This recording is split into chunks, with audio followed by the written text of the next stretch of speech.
This conference will now be recorded. All right, and I will send out the recording following the roundtable along with links and contact information for you guys. But I want to welcome you today to our River Management Roundtable on Land Acknowledgements. Our presenters, Colter and Serra, have presented on land acknowledgements to Forest Service staff and others, including folks at the National Wilderness Skills Institute. And today they're going to be focusing on what native acknowledgement looks like on rivers. My name is Becca Price, and I'm the Communications Coordinator for the River Management Society. If you're not a member of RMS or you're not familiar with what we do, we are a national nonprofit organization that supports professionals who study, protect, and manage rivers. We host a variety of workshops and collaboration opportunities throughout the year, as well as connecting members through river trips and our listserv and directory. All right, we host river management roundtables twice monthly, and we welcome everyone who works on and for rivers. On the second Tuesday of the month, we cover on the water topics, and these pertain more to the technical aspects of river management. On the fourth Tuesday, we cover workplace culture topics, which support diversity, equity, and inclusion work on your river. And if there are topics that would be relevant for you, or if you're interested in presenting, please let us know. We are planning out the year, and what's relevant is always changing, so we'd love to hear from you. Just a couple of ground rules before we get started. Please be respectful of others' perspectives. Please participate. Again, we would love for you to have your camera on during discussion and chime in. You can leave questions and comments in the chat. We will start today with a presentation and save the latter portion for discussion, but feel free to drop questions and comments in the chat. Again, my name is Becca. I'm the Communications Coordinator with the River Management Society, and I will turn it over to Colter and Serra to introduce themselves and get started. Great, thanks, Becca. Can you hear me? Maybe just give me a yes? Yep. Excellent, great. So good afternoon, good maybe morning to some of you on the Pacific time zone. My name is Serra Hoagland. I work for the USDA Forest Service in the Rocky Mountain Research Station. My duty station is based at Salish Kootenai College in Pueblo, Montana, but I'm calling in today from Lincoln, Montana, which is the ancestral homelands of the Confederate Salish and Kootenai tribes, as well as the Blackfeet, even the Nez Perce and the Yakima would even travel this far. So that's me, and I'll turn it over to Colter to introduce herself. Thanks. Hi there. Thanks, Serra. My name is Colter Pence. I also work for the USDA Forest Service. I am a Wilderness, Wild and Scenic Rivers and Trails Program Manager with the Flathead National Forest. I mainly work, for those who know the geography, I work with the North Fork and Middle Fork of the Three Forks of the Flathead River system, and I work with the northern portion of the Bob Marshall Wilderness Complex. I will be sharing the land acknowledgement later, but I'm going to save it for my portion of the presentation. So stand by for that, and I'll turn it back to Serra. Okay, great. And I think, Becca, now we're on our sort of intent slide. Is that correct? Yes. Okay, great. Thank you. So, our one thing we wanted to do just to start this off is give a little bit of perspective about our intent for today.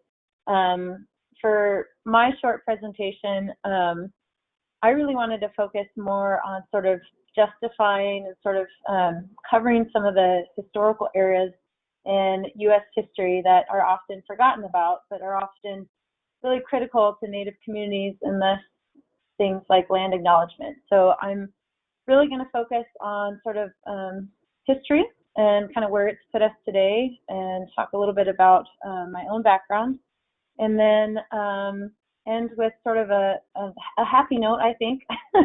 So that's sort of my intent for the day, and Colter, I'll let you share your intent for the presentation. Okay, thank you.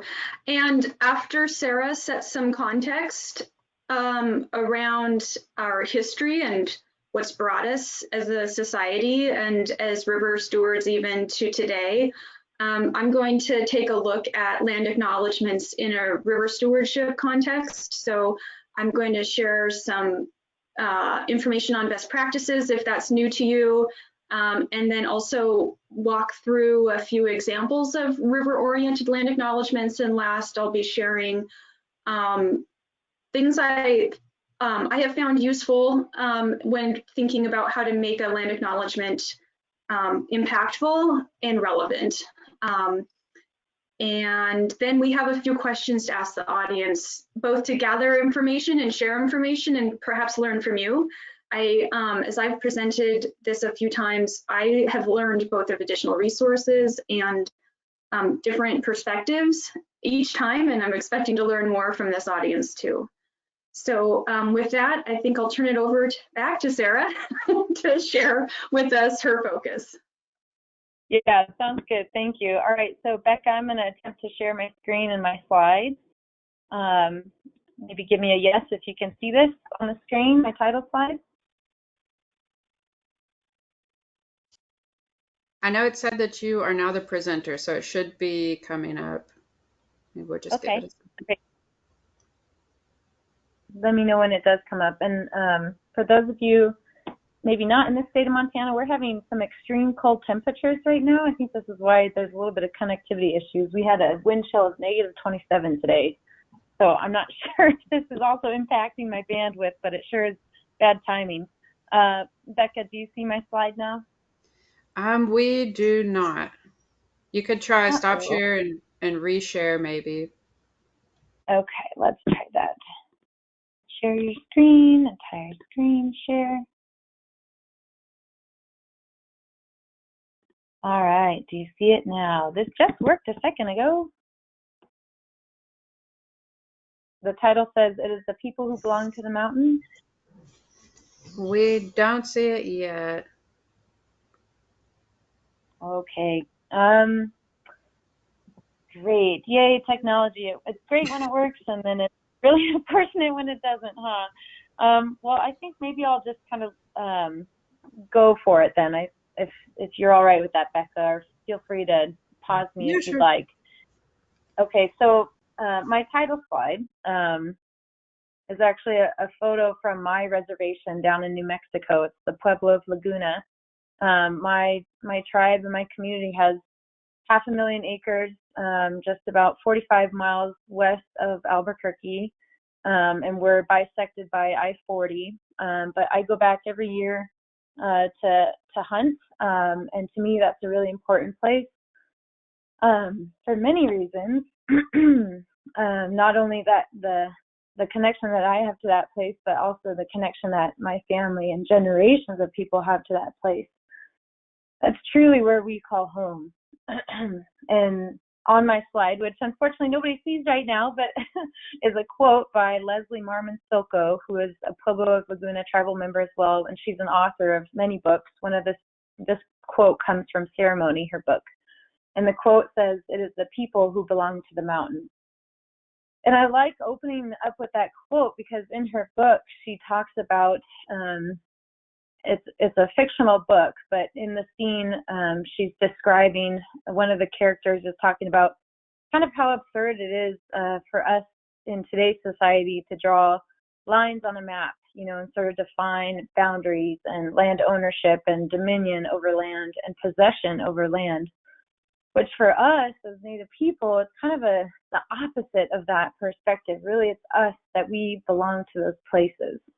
We don't own it. We don't, have control over it. It's that we belong to these places. And so that's a pretty deep, connection to these lands. And that's something that drives me in my profession in the field of forestry and in wildlife biology. And I thought that was a good quote to kind of start this off, just to sort of kind of switch that mindset, and that Native people are always going to be a part of these places, whether or not they're even there today, but they have been and they will in the future. So that's my opening slide. My next slide, number 2, at the top it says, "What do you feel when you see these words?" And the first word that comes up is assimilation. The second word that comes up is removal. The third set of words comes up is termination, relocation. So maybe I just want you all to pause and think about how those words make you feel. Again, assimilation, removal, termination, and relocation. I think to anybody seeing that, you might kind of think, wow, are they talking about like a pest or something that people want to remove and get out of this area? Is it something that is bothersome? But these words actually come direct from United States policies and government eras. So the Indian assimilation era went from 1887 to 1930. The Indian removal era happened from 1830 to 1860. Indian termination and relocation occurred from 1945 to 1961. So these are parts of our U.S. history that were directed at American Indian people, and essentially to remove them from the landscape. My second batch of words here are a little different sentiments. And if you could see my slides, you would see the word reorganization come up. You would see self-determination and education come up. And lastly, you'd see the word reform. So those words have a completely different set of sentiments associated with them. They also correlate to the Indian reorganization era from 1930 to 1945, the Indian self-determination and education era, which started in the 70s and it continues today. And then the third and last, the Indian trust asset reform, which occurred from the 2000s to present. And,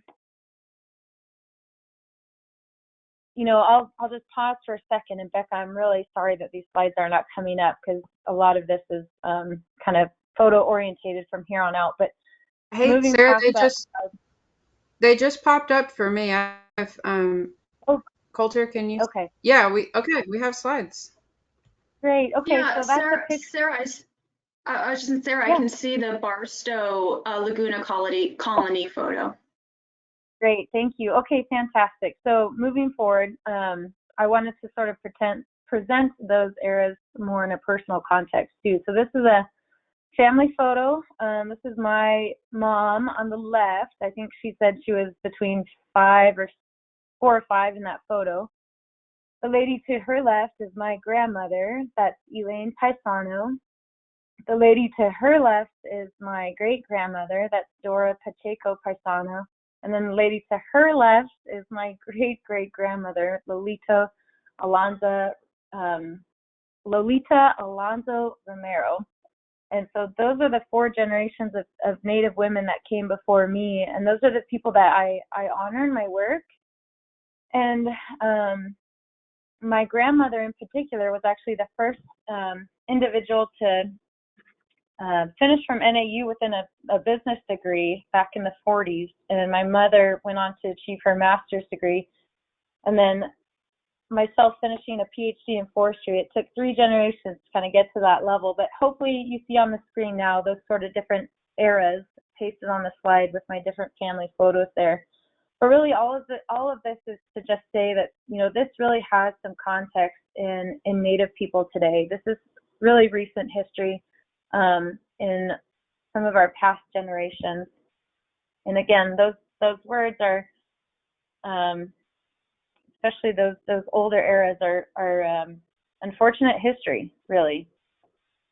But moving on, thinking about what, that sort of context and what that has kind of led to us today, the example I really like to focus on, again, because my background's more in forestry, is a pretty important paper by Aldo Leopold in 1920, the Paiute Forestry versus Forest Fire Prevention. And this came out in the Southwestern Forest magazine at the time. And he's talking about Paiute forestry, the light burning of the forest, and sort of not supporting that idea and saying that we need to put out all fires moving forward. And he even goes on to say, and this is Aldo Leopold, which I think many of us likely in our education looked up to Aldo Leopold, looked up to sort of the land ethics that, he sort of portrayed. But then here he is sort of saying things like it's absurd to assume that the tribes fired the forest with any idea of forest conservation in mind. So this is still lingering in our conservation practices today. And I like sharing that example because it's quite ironic that 100 years later, we're now trying to figure out how to put fire back on the landscape. And sure enough, we're going back to the tribes to figure out, including cultural burning in our land management practices. But I think that a lot of these legacies still exist on the landscape today from removing Native people from these places and their practices. But on the happy note, because I didn't want this to be all, negative, but I do want to point out that we are actively doing a lot of work for recruiting more natives into the fields of wildlife, forestry, and things like river management. One of the programs that the Forest Service runs is the Native American Research Assistantship Program. These are two of my assistants from a couple years ago portrayed here. This is Chase from the Navajo Nation and Elisha from the Hupa Nation. They got to work with me on some spotted owl research, and we hire Native interns through this program every year on various research and development projects through the Forest Service. So I think with increased education for American Indian people, as much as we can all understand sovereignty of tribes and especially as federal employees, our trust responsibilities, I think that can help bridge some of these gaps. So with that, I'm really sorry about the delay in the slides and all that, but I will now pass it over to Colter because I'd like her to start her segment. And I think we are taking questions at the end. Thank you. Okay, thank you, Sarah. And yeah, we did agree to take questions at the end. That being said, if you have a question that you want to share so Sarah and I can start thinking about it, welcome you to put it in the chat for now. And with that, I'll pick up and carry on. I want to share this. In the spirit of honoring Native lands, I acknowledge that the Three Forks of the Flathead Wild and Scenic River, where I work and explore, this includes the traditional lands of the Salish, Kootenai people, and the Blackfeet Nation. Today's visitors to this river system and the lands that the river runs through, those visitors today will enjoy the river and its bounty, travel along it, camp beside it, and drink and bathe in the waters used for time immemorial by the traditional land stewards. As the Wild and Scenic River Manager working to steward the river and lands today, I respect the elders of past and present here, and I know I have much to learn. So that's my example of a Native land acknowledgement with a river context. And with that, let's learn a little bit more about land acknowledgements themselves. So I've been learning about land acknowledgements for several years now as a personal journey of sorts. And in doing so, it's deepened my sense of responsibility and the perspectives I hold as a river steward. I see connections, in addition to that, I also see connections and the potential impact that a land acknowledgement or river acknowledgement can make on a visitor to the river system. And last, I think working through land acknowledgement concepts can help us, our collective, better understand our place in the landscape today, both the physical landscape and our social political landscape. Better understanding a river's history and its legacy may help us better understand our society and culture today too. So I hope to unpack that here for you. I've explored land acknowledgements further. It's been a personal journey, yes, but also it's been a part of a task group that I've worked on with the Forest Service, working on diversity, equity, inclusion projects. And so I'm sharing with you what I've learned and the resources that I've assembled. So let's carry on to the next slide. With that, I want to open up a question here, and Sarah and I will keep an eye on the chat for your responses. Do you or your organization have a land acknowledgement or a river acknowledgement, since that's our focus? And if so, how do you use it? Where is it showing up? Is it verbal? Is it written? If it's written, where are you placing that? I'm just kind of curious what's out there. Part of the exercise here is we're going to look at some examples. So if you have an example to share, let's add that to our list. Let's go ahead and go to the next slide.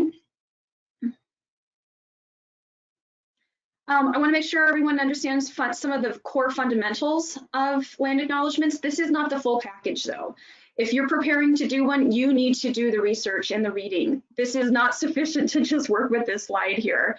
But a couple of, in essence, the concept here is what's really important. That is a formal statement that recognizes and provides respect for Indigenous peoples as traditional stewards of an area, and that there is an enduring relationship. Focus on that relationship part there. Not just that connection is there, that there's a relationship there. Another way of putting it is, on that second bullet, is it also can take a step towards correcting the stories and practices that erase Indigenous peoples' histories. Much of what Serra was just talking about, intentional policy and societal actions that have erased Indigenous connections to the land and erased history. And land acknowledgement is about correcting for that and inviting and honoring the truth. I've put on that slide there 2 links, the hyperlinks. One is to Northwestern University's website that talks about land acknowledgements, and also the United States Department of Arts and Culture that talks about land acknowledgements. Those are 2 of the 3 major sources for directions for guidance on a land acknowledgement, and I'll provide that follow-up, but I just want to acknowledge that these are 2 of the primary sources. Let's go ahead and go to the next slide here. And the third key source for land acknowledgements is from nativegov.org, and that's what's summarized on this slide here. And I just want to cover the major points that they have, because I'm going to come back to this too. So there's sort of essentially 6 main elements to know about doing a land acknowledgement. First one here is about reflection. Your first step, number 1, isn't number 1 always most important, is reflection. And I'm going to come back to this. Reflection around why you would do one, what is your goal, and what do you want for the audience to gain or do? What do you want for the audience receiving the acknowledgement to gain or do? Don't forget that one. We're going to cycle back on that. And then following up, there's a need for you to do your homework, being accurate with the who, the history, the events, the names, pronunciations. And I always struggle with pronunciations, but that's the homework. 3 there is using appropriate language, being accurate, don't sugarcoat the past. 4 is also being accurate with your tense, that is past, present, and future even, to say that something, there's an American Indian Alaska Native connection that's in the past, when there's a current connection today and a future too, if that's the case. How ugly is that to only refer to things in the past? So be accurate with past, present, and future, and do your homework there. 5th one there is don't need to be grim. If appropriate, they can celebrate as a living celebration of an Indigenous community, and invite a future too. And then the last thing here is that know that there are many types of land acknowledgements, and who is delivering it in a different context, in different contexts and settings, will make them subtly different, and each situation should be considered. As I was tuning for this presentation, I went back and revisited my land acknowledgement, and I did tune it to adjust for this audience today. So again, those are the fundamentals. If you're preparing to do one, you've got to do the homework, looking at nativegov.org, the Arts and Culture Agency, etc. There's the 3 main sources, and I will provide that at the end here, but I wanted to make sure everybody knew what the fundamentals were. Let's go ahead and go to the next slide.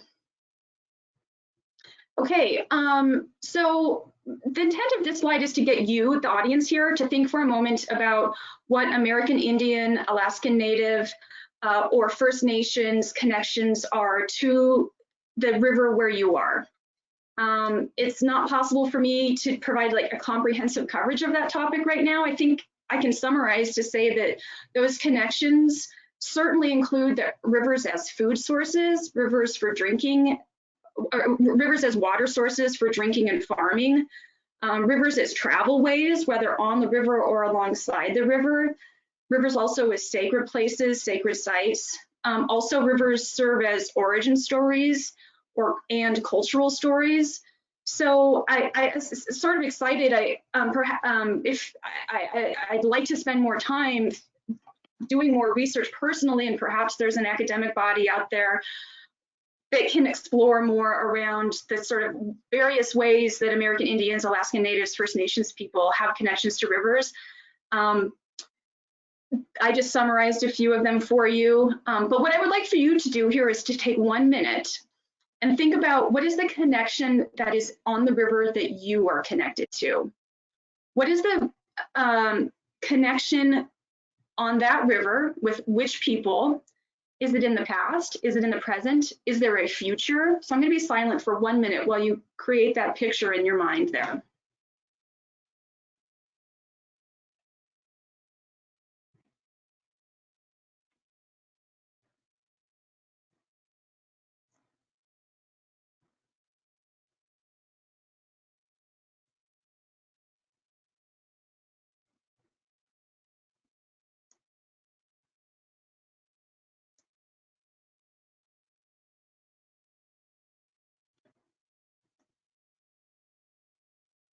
Okay, I'm gonna get going. It's really hard to leave blank space when you're on a webinar.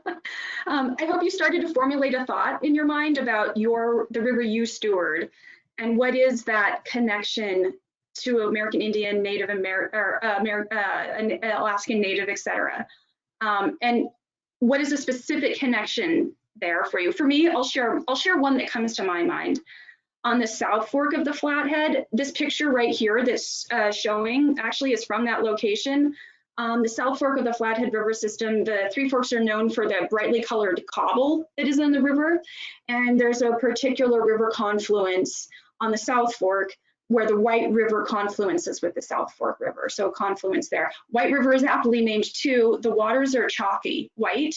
And so it's a point where those colored cobbles for a little time take on a white coloration as the waters mix, etc. But at that confluence is a location called White River Park. And it is an interesting spot. It is known to have American Indian connections, Confederated Salish Kootenai connections. It's visible, the park sits above the river. It's known to have been and still is excellent fishing. It is clear that traditionally that area was camped at for extensive periods of time. Those people practiced cultural scarring of the trees, cambium trees. You can see that they used fire on the site to manage the vegetation. And I pulled it in my mind because it's clear both on what the Forest Service information is and what the tribe has shared with the Forest Service, that that is a special place for Confederated Salish Kootenai. And when I think of managing the South Fork, I think of that place having a special connection and honoring that going forward and making wise decisions, both on behalf of today's people that use the site, both visitors and the tribal people of the past, and going forward. So that's just a little story there, a little anecdote of how to maybe start to craft a vision for a land acknowledgement, is taking that time to think about that relationship of the river and its people. I hope you have a similar one that you were forming up in your mind. So with that, on this slide here, as we think about Indigenous peoples' connections to rivers, and you sort of started, if you weren't already thinking about that relationship here, the history of people and the history of rivers, it's important to reflect that land policies and even river policies of our government has affected the connections of Indigenous peoples' histories to those rivers. That's what Serra was just covering. And in the White River Park example, there is no recognized connection officially of the Confederate Salish Kootenai to that location. There are no treaties to that end. They, to our knowledge, don't routinely visit it, but we know that that site was well used by those people, and potentially they want to in the future. So I'm just talking about acknowledging that through governmental policies, that connection wasn't lost by accident. In some cases, it has been broken intentionally. So telling that story, this is about truthful and respectful storytelling, both of the truthful, respectful storytelling of the land and the river, and of the people of that river. We can better understand and appreciate the river if we fully acknowledge the history of the river. And I think we can understand ourselves and our society if we understand that history of the river. So I'm focusing here on Native history also, but I just want to acknowledge that in some cases, there's places where there's history to account for other marginalized people whose connections to the land are very integral. And in this case, I'm going to call out a labor acknowledgement. For example, Chinese and Japanese immigrants who did so much labor in the United States. There may be a story to tell around your river that on why it appears the way it is today is because of that connection. And of course, there's African Americans who were enslaved or were freed people living and laboring in landscapes that we now know today as either public lands or private lands, but have a river connection to that. So there may be other compelling stories to tell beyond a Native story. It could be other marginalized people. So just encourage you to think about that as you're thinking about your area.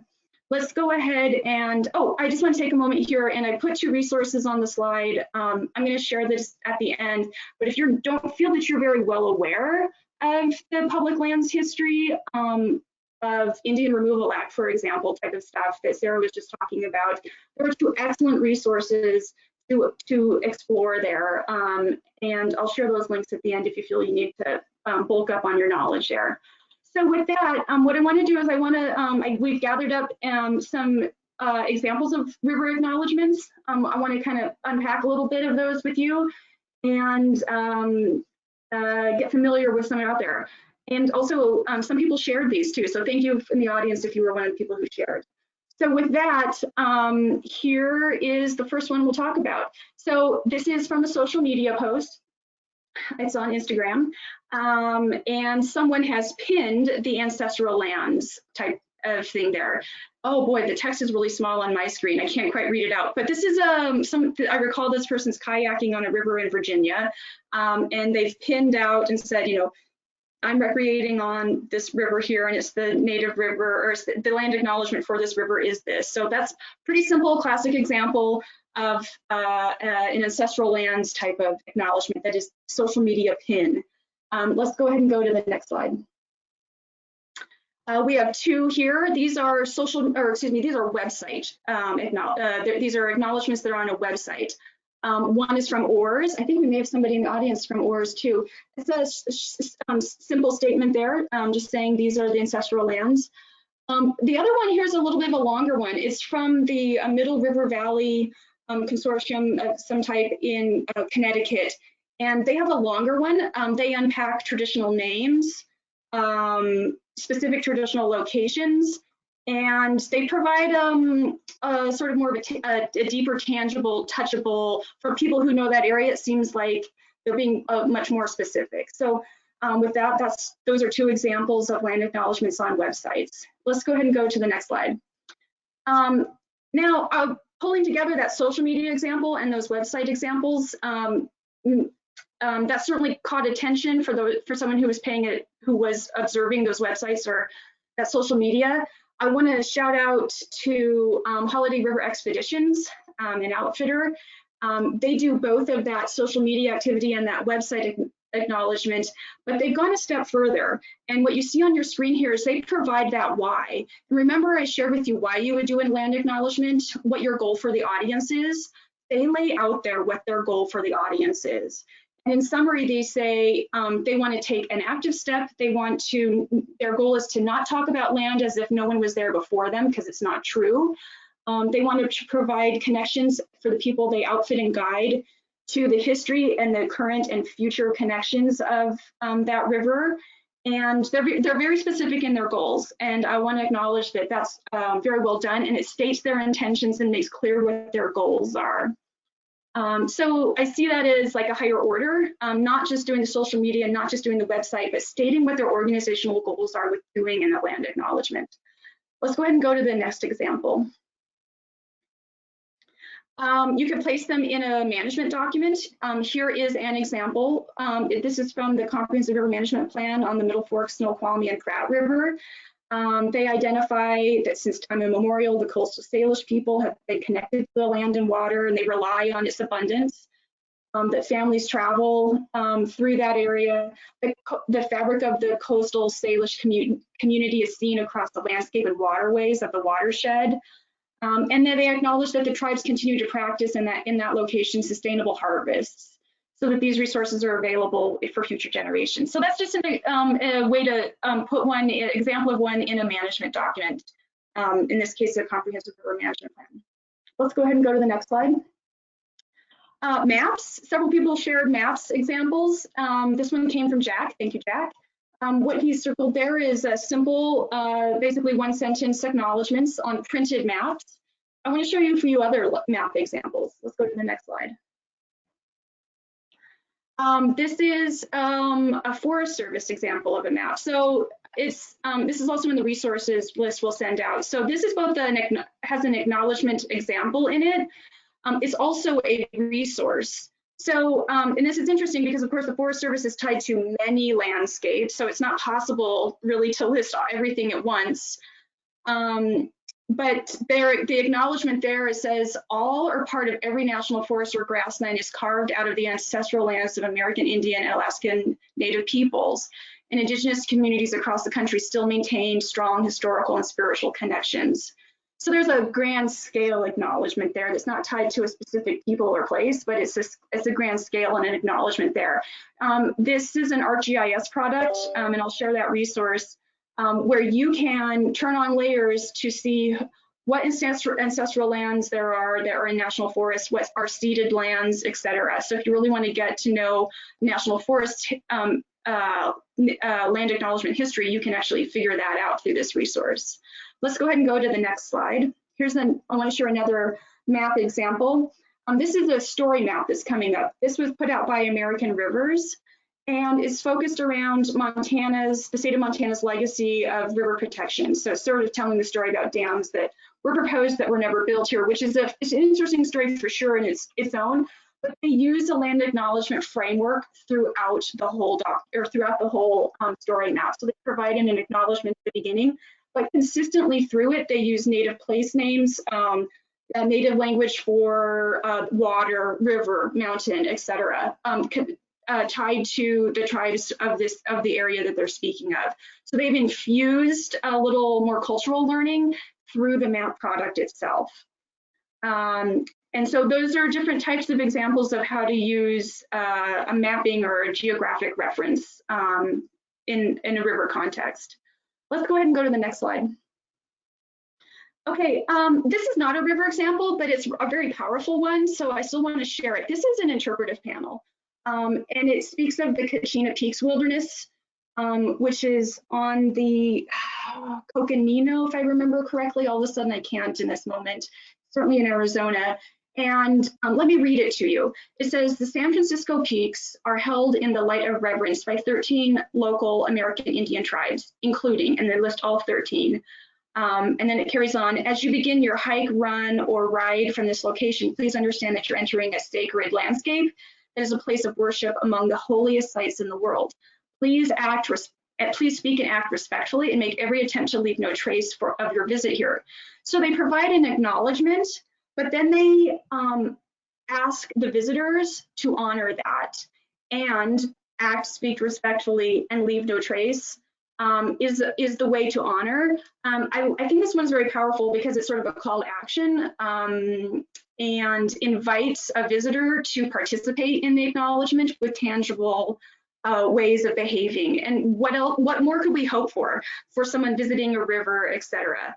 Is affecting the visitor's behavior. So I think this one's particularly well done with that call to action. And their goal was not to just cite names and names of tribes, but ask the visitors to behave in a certain way. So they had a goal in that. So that gets back to the why would you do this? Let's go ahead and go to the next slide. Here's just some more examples. And my last point there is, what examples can you share? So if you haven't shared something yet, still have a window to do so. You can do these, you can embed a land acknowledgement in an education plan, into an interpretive talk. You can do them at public meetings. I provided a little clip there. This is a professor from Virginia Commonwealth University. He provides a land acknowledgement around the James or Powhatan River. I watched it the other day, very well done, very comprehensive in the history of the river, though I didn't have context on why he would provide it and what he would want from the audience. I certainly learned a lot and it invited me to go learn more, and I did. I just want to point out perhaps there is more opportunity to ask the audience to do something with that information. So with that, do you have any other examples you want to share that we might add to the body of work around land acknowledgements in a river context? So let's go on to our next slide here. So what land acknowledgements are not, and this is important. This is not National Historic Preservation Act compliance, Section 106 compliance. If you're disclosing the cultural resources, that's not a land acknowledgement. That's a catalog of information that we know that needs to be disclosed. So don't mix up those two. Another one here is acknowledging treaty rights. These are the treaty rights of, this tribe, etc. In fact, that's kind of possibly a little ugly. These are the things that are left for them to use. We've agreed to that. There's certainly more to acknowledge than that sort of bureaucratic governmental aspect. Last one here, tribal consultation. That's not land acknowledgement either. So I'm just going to remind you that about the original intent of a land acknowledgement is a simple, powerful statement that it shows respect and takes a step towards correcting for stories and practices that have been harmful and are still harmful if we allow them to continue. Let's go ahead and go to the next slide. There is some criticism of land acknowledgements, and that's fair. I want to address that. So here's a summary of that criticism. What's on the slide here is from a social media post, and I'll just share you the story. After a land acknowledgement at our college last year, I took one of my students' water bottles and walked to the front of the class. And I said, I acknowledge this is your water bottle and I honor it. And in acknowledging it, I hope that we all heal from the fact that I took this from you. And then I put that water bottle on my desk, and the student looked at me and the audience looked at me, and I asked them what was wrong. And they said, can I have my water bottle back? So apparently words of acknowledgement without some action is insufficient. So hopefully that sort of little story there paints for you some of the criticism around that. And so what's at stake there is optical allyship and a focus on the words and the phrasing and not action or change. And so I turn you back to the original #1 thing about preparing a land acknowledgement, and what is that? That is the reflection. What is your goal? What do you want from the audience? And I will suggest that education of visitors and enabling visitors to have a deeper connection with the resource, whether they take better care of it, whether they themselves go and learn more about our history around these issues, enabling them to learn more and have that deeper connection, that is action. There's a few other articles, again, I'll share these in the links there. One is a great article from Outside Online around reframing why we do land acknowledgements that gets at some of this the power of education. So I want to encourage you to explore that and think more deeply about not just the words that you say, but what do you want? What is your goal? What do you want the audience to do with the information that you're giving them? For me, in my case, my goal is trying to get visitors to the Three Forks of the Flathead to realize that there is a deep history to this land. And it goes far beyond the trip that they planned 3 months ago. But there's deep connections to this land. And I want to get them thinking about the people both before them or people they are unaware of who continue to be traditional stewards of this resource. And that everyone deserves recognition of being the traditional stewards. My hope is that connecting visitors to that sense of history, that they have start to form a deeper reverence for the land. I suspect some of the things that American Indians and Alaskan Natives know that is special and essential about that river, those are things today that a visitor should also be holding in reverence to as well. So that example I gave around the San Francisco Peaks in Arizona, the place that was held in light of reverence for 13 American Indian tribes, my hope is that that's actually changed the behavior of some people and some visitors in a meaningful way. So that's one of my goals of doing land acknowledgement, so you know where I'm coming from here. My hope is that other visitors will hold places in reverence in a similar way. Another goal of mine as a land steward, as a river steward, for me, one of my goals of land acknowledgement is to both deepen my personal connections to the land and my personal responsibilities, but to invite my colleagues to as well, to deepen that connection. I have found that as I reflect on that example I gave around the Wright River Park, it causes me to think more deeply about what else is out there that I need to make wise decisions for today that will have impacts to the future and honor the past at the same time. So with that, I think we're about through the presentation. I just want to put in a placeholder there around other marginalized people too. There might be a compelling story to share in that case. So let's go ahead and go to the next slide and try to open it up for some discussion.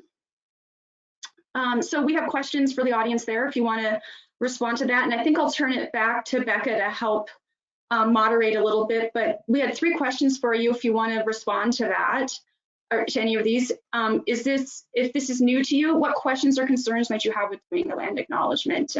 Next one is, what challenges have you encountered in the process of learning more about Native cultures, past, present, and on your river? And then the 3rd question here is, how has the process of acknowledging Native cultures strengthened your relationship, as it has for me, with Natives living in or near the river where you work? So there's some prompts for you if you want to reflect with that. And we'll check back in with Becca and also Sarah too, if Sarah, you had any last words you wanted to add on too. Thanks, Colter. And thanks everyone for sharing kind of where you're at with your acknowledgements and also sharing examples. If you have examples you want to drop in the chat or email to me afterwards, we would love to have those links and share those with folks that are attending. I'm looking back through the chat right now to see some questions we may have missed. Becca, can you hear me? Can I make it? Yeah. Mm-hmm. So I'm just really blown away and impressed with the comments that are coming in and some of the insights here. I just really appreciate sort of this group's interest in this and all the examples that have been shared. But one thing that I did want to reiterate that Colter had mentioned, especially related to the piece on the Coconino and the San Francisco Peaks, truly our job, whether that's a wildlife biologist, a river manager, recreation manager, whatever, from our perspective, you're really protecting holy places and essentially that are home to our ancestors. So like that level of responsibility is really important, and I just want to applaud you all for the work that you do. The other thing I wanted to mention too is Colter and I had talked about a little bit of extra resources that might be available. So I was trying to think of some of my favorite authors in case folks want to learn more or just read up on other Native authors. Hopefully some of you know about Robin Kimmerer's work, Braiding Sweetgrass. That's an excellent one. Keith Basso's book on Apache place names is a really good one as well. Anything that Winona LaDuke writes, I think, is excellent and might be really helpful for this group. Vine Deloria as well. And then there's also a ton of great creative authors like Tommy Orange, Sherman Alexie, all kinds of folks. So I also just, to go beyond the land acknowledgement and start, education and more towards the reconciliation, supporting Native authors and in that sort of work, I think is also important. That's all I had to share. Sorry. Thanks, Colter and Becca. Thanks. Was that Jen? I think that was Jen Rice, Sharon. I wanted to thank you, Jen. We had a comment or question from Tally asking if an organization has or does a land acknowledgement, should they also have additional elements of their work that relates to or advances the elements on that list? You had a few slides ago, so that was in the beginning, but and I think you touched on that some, Tally. I don't know if you want to comment on that further, if your question was answered. Obviously there's a lot to going beyond land acknowledgements. Yeah, I'd like to address that one. So if I was to see, I don't know, whoever provided that, I don't know what body of work you're thinking of, but if I was receiving land acknowledgement and I was to see the work that you are doing, that would prompt me as the receiver to think, what can I do that's similar, or what's relevant in my area? Is that something worth exploring here? And I see value in that. So my answer is yes, I do see value in you sharing that. It's not just to show off or something, but to show that there's tangible things and ways to correct for the past and moving forward. And maybe you also invite others to explore similar things for their river, et cetera. So for me, the answer is yes. I would find that valuable to see that.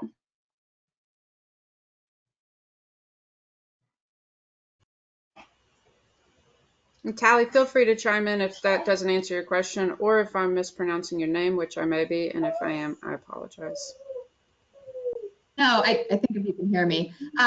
Yes, you said my name just right. And yeah, it just comes down to, and I think we're getting beyond this now that people aren't doing land acknowledgements just because everyone else is doing it. I think that was happening for a while.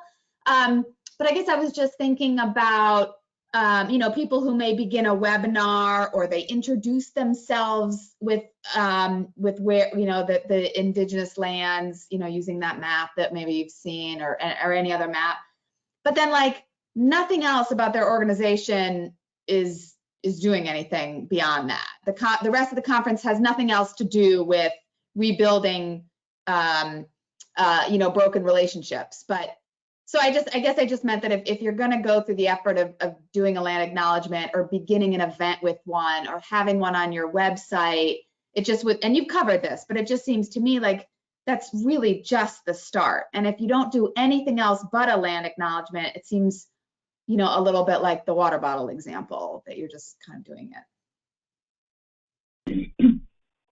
Yeah, totally. Maybe I totally agree with you, and I'll just chime in here. I've even heard it stated from some Native scholars that every U.S. citizen is essentially obligated to uphold treaty rights. So that involves pretty much everyone. And for someone like myself who works for the federal government, I love to remind my fellow employees that we have to uphold our trust responsibility to tribes. And that really means that every dollar that we're spending within our agency cannot diminish assets and resources. We also cannot diminish the well-being of tribal communities. So it does go further.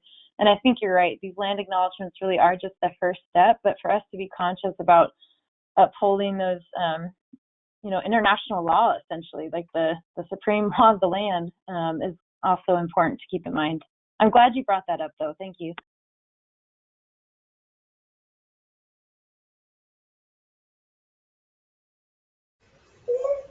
We just have go ahead. I was just going to say we're running out of time.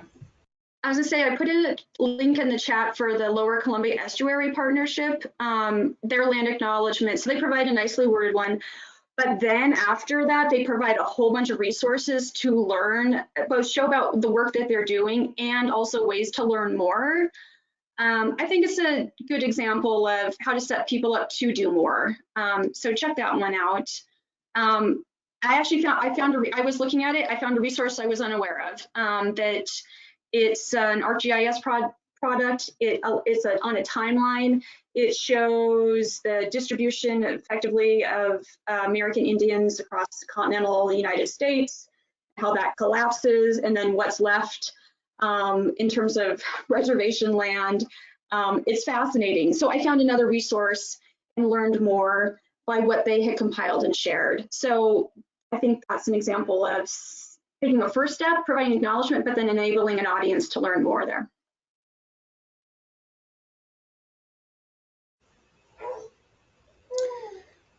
All right, guys. If you have any other questions or comments, feel free to drop those in the chat. I do want to be respectful of your time, but don't jump off just yet because we have kind of a follow-up on this subject next month. Slightly different, but I know some people in the chat were asking about doing some kind of follow-up. Here's a lot of resources from Colter. Like she said, we will be emailing those out to you and we'll be sending out the recording. But while you're still here, I want to let you know we have 2 roundtables coming up next month. March 1st is going to be on Klamath Dam removal.